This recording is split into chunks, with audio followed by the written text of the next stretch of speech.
कल्पना करो, एक ऐसा देश जो सालों से ईरान से सस्ता तेल खरीदता था, अचानक वही देश ईरान को लगभग छोड़ देता है और रूस से रिकॉर्ड तोड़ तेल खरीदना शुरू कर देता है।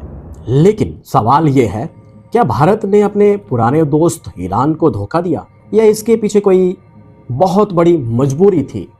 और सबसे बड़ा सवाल, जब पूरी दुनिया रूस पर सैंक्शन लगा रही थी, तब भारत ने उसी रूस से अरबों डॉलर का तेल क्यों खरीदा? क्या ये सिर्फ पैसा बचाने के लिए था या इसके पीछे जियोपॉलिटिक्स का बहुत बड़ा खेल छुपा था? आज की कहानी तेल की नहीं है, ये कहानी है दुनिया की राजनीति, अमेरिका के दबाव, भारत की मजबूरी और उस फैसले की जिसने पूरी दुनिया को हैरान कर दिया। भारत दुनिया के सबसे बड़े तेल इंपोर्टर में से एक है, क्योंकि भारत की पॉपुलेशन बहुत बड़ी है। करोड़ों गाड़ियां, हजारों फैक्ट्रियां, एयरलाइंस, ट्रक्स, हर चीज तेल से चलती है। भारत अपनी जरूरत का ज्यादातर तेल खुद नहीं बनाता, यानी हम जितना तेल इस्तेमाल करते हैं उतना बड़ा हिस्सा बाहर से खरीदना पड़ता है। और अगर तेल महंगा हो जाता है तो क्या होता है? पेट्रोल महंगा, डीजल महंगा, ट्रांसपोर्ट महंगा, खाने पीने की चीजें भी महंगी, यानी पूरा इकोनॉमी हिल जाता है। इसलिए भारत हमेशा कोशिश करता है जहां से सस्ता तेल और स्टेबल तेल मिले वहीं से खरीदा जाए। अब आते हैं ईरान पर। ईरान और भारत के रिश्ते बहुत पुराने हैं। ईरान भारत को लंबे समय तक तेल बेचता रहा और सबसे खास बात, ईरान भारत को कई बार डिस्काउंट भी देता था। इतना ही नहीं, ईरान पेमेंट में भी फ्लेक्सिबिलिटी देता था।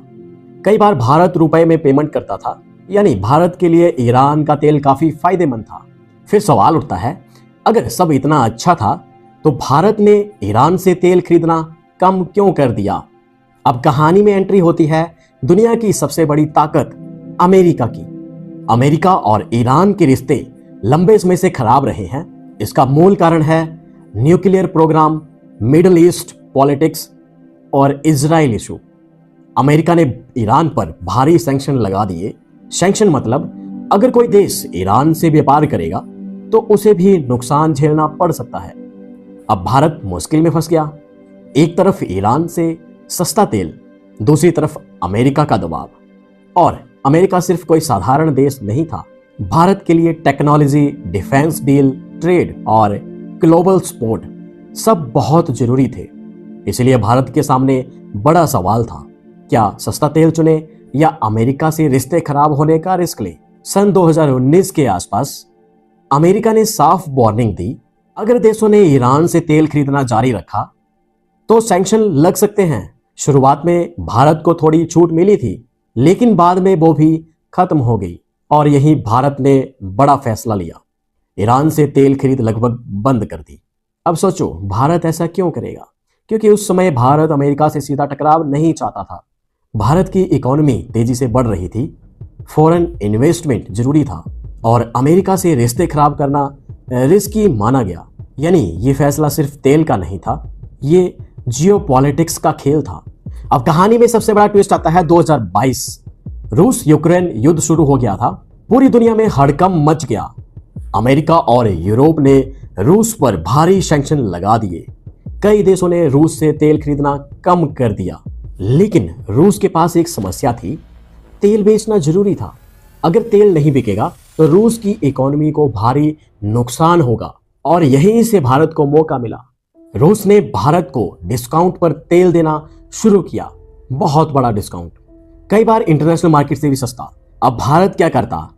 अगर भारत महंगा तेल खरीदता तो देश में इन्फ्लेशन बढ़ती, पेट्रोल डीजल महंगे हो जाते। इसलिए भारत ने प्रैक्टिकल डिसीजन लिया, जहां सस्ता तेल मिला वहीं से खरीद लिया और देखते ही देखते भारत ने रूस से सबसे ज्यादा तेल खरीदा और देखते ही देखते भारत रूस से सबसे ज्यादा तेल खरीदने वाले देशों में शामिल हो गया।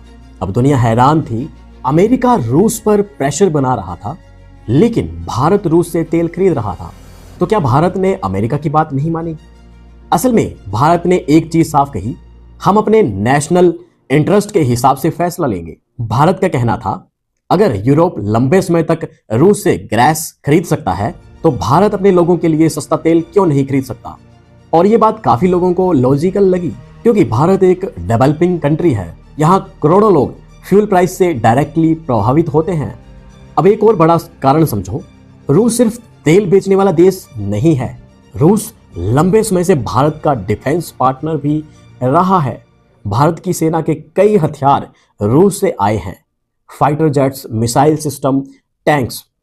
इसलिए भारत पूरी तरह रूस के खिलाफ नहीं जाना चाहता था। दूसरी तरफ भारत अमेरिका से भी रिश्ते मजबूत कर रहा था, यानी भारत दोनों साइड अलायंस बनाकर चल रहा था, और यही इंडिया की फॉरेन पॉलिसी की खासियत मानी जाती है। अब सवाल आता है, क्या ईरान इससे नाराज हुआ?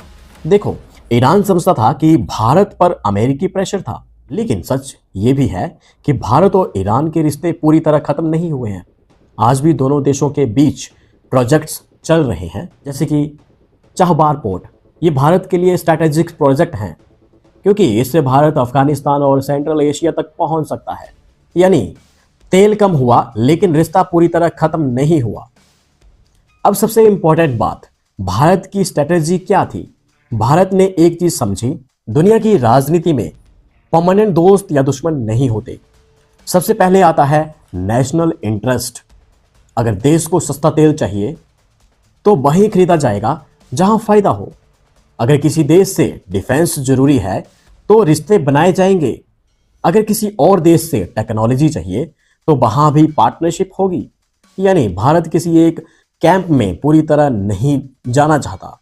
भारत अपनी इंडिपेंडेंट फॉरेन पॉलिसी रखना चाहता है, क्योंकि कई लोगों को लगा था भारत भी पश्चिमी देशों की तरह रूस से दूरी बना लेगा, लेकिन ऐसा नहीं हुआ। भारत ने ओपनली रूस से तेल खरीदा, और यही चीज दुनिया को सरप्राइज कर गई, क्योंकि भारत ने दिखाया वो सिर्फ प्रेशर में फैसले नहीं करेगा, वो अपने फायदे के हिसाब से चलेगा। सोचो, एक तरफ अमेरिका का दबाव, दूसरी तरफ सस्ती एनर्जी की जरूरत, एक तरफ पुराने दोस्त ईरान, दूसरी तरफ रूस का डिस्काउंट ऑयल, और बीच में खड़ा था भारत। ये कहानी हमें एक चीज सिखाती है, दुनिया की राजनीति सिर्फ दोस्ती से नहीं चलती। यहाँ हर फैसला इकोनॉमी, सिक्योरिटी और नेशनल इंटरेस्ट देखकर लिया जाता है। और शायद यही वजह है कि आज भारत दुनिया की सबसे इंपॉर्टेंट पावर में से एक बनता जा रहा है। अगर आपको जियोपॉलिटिक्स और दुनिया की ऐसी ही हिडन स्टोरी पसंद है तो वीडियो को लाइक जरूर करना। कमेंट करके बताओ, क्या भारत ने सही फैसला लिया था या उसे ईरान का साथ छोड़ देना चाहिए था? और चैनल को सब्सक्राइब करना मत भूलिएगा, क्योंकि अगली कहानी दुनिया की राजनीति का एक और बड़ा सच खोलने वाली है।